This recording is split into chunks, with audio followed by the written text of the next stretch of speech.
Hey guys, welcome to my first commentary on the Forza Horizon 4 stream that they were doing today on the gameplay that they're introducing that we're going to be seeing later in October.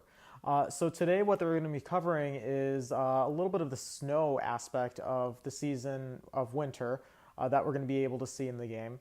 And they're also going to be touching base on a couple other things that have been going on that people have been really curious about. So another thing that they're going to be touching base on is car mastery, which is basically the skill sets that you had available to you in Forza Horizon 3 and now how they're translating it over into Forza Horizon 4. And then in addition to that, they're going to be touching a little bit more in a Forzathon. So that's also carrying back over into the new game.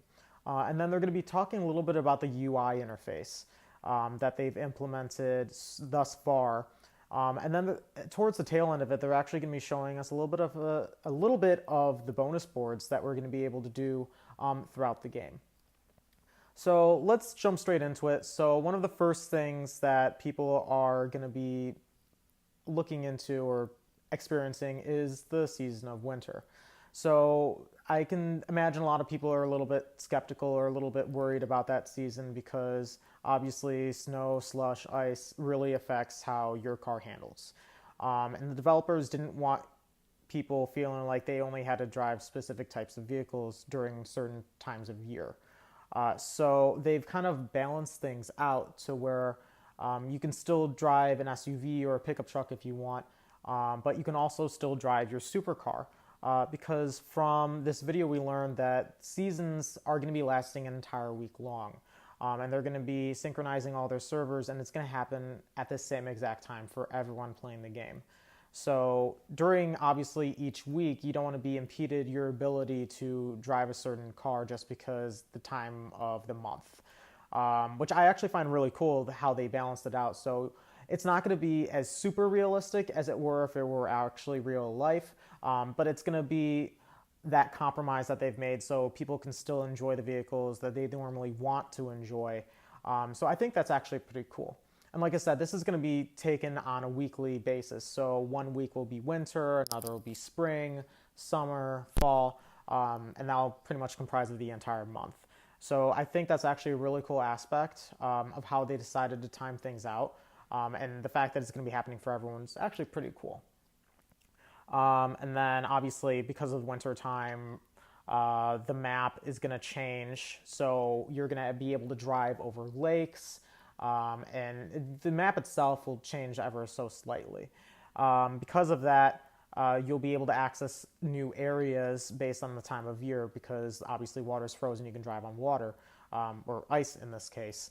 And that's actually another thing that they touched on. So there will be times of year where you'll be able to do specific barn finds or garage finds.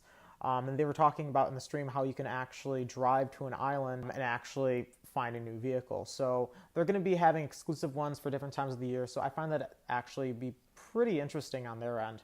And then getting to the cars themselves, so they've carried over some of the skills that you had from the previous game. And they were talking about how when it comes to a certain point where you can't really go past it anymore. So like you develop all your skills, and then once you've reached that max level, there's nowhere really to go. There's nowhere really to progress or to actually continue forward. So for this game, they're actually tailoring to individual skill trees where they're going to allow each individual car to have its own skill set. So when you get a new car, you're going to be starting from the very beginning. And then that also translates over if you have two cars of the exact same make and model, and then you can build them up differently based on what you want. And the good thing about that is if you want to sell your car in the auction house, you can actually give your car a lot more value if you've added certain skills or perks to it, which I think is actually pretty cool because then it gives you a little bit more flexibility of how you want to sell your car and for how much while you're dealing with other players in the marketplace. So that's actually pretty cool for what you get to do with it.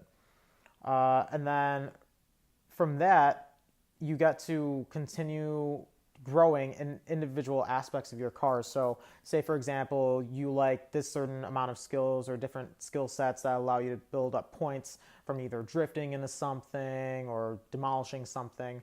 but you want a different skill set for a different like type of season for the same exact car. So you can build it up in a different aspect like that.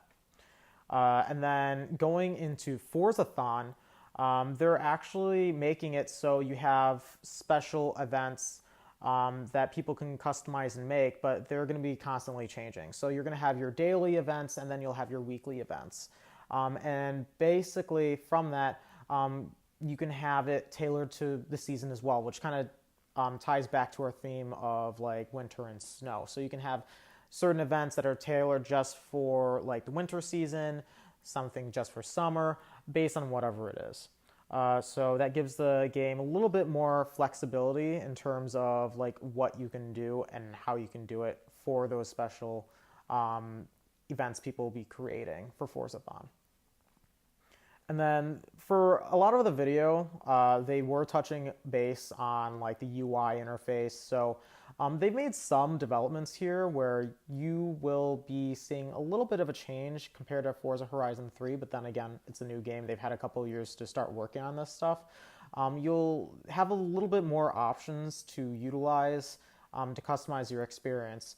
And with that, you'll actually get different cinematic sequences that you haven't really been able to experience before. So like when you're finishing up a race, it'll go from like the game world to like this environment where it's kind of like completely different, where it's kind of like the equivalent of Super Smash Brothers and you're at the winning screen or the ranking screen. So it's going to change how you finish up races, how you begin races in that regard. So one of the last things that the developers touch base on is bonus boards for Forza Horizon 4. So with that, we are going to be having about 150 individual events that's going to be spread throughout the entire map. And it's going to be varied by season and different cars available to complete each objective within each bonus board. Within the bonus boards, you're going to be expected to reach certain areas, accomplish certain objectives, and things like that. So it's going to give the game a little bit more variety in the sense of you have to travel to these individual locations to get more completion out of the game. And then everything is going to be tied together through an online ranking system that's going to put you in competition with players worldwide. So just keep an eye out for that. I believe that they're going to be putting a little bit more information later on. And then, yeah, I think that's pretty much it for everything that they covered in the stream today. So if you liked my video, please rate, comment, and subscribe, and leave some feedback in the comments.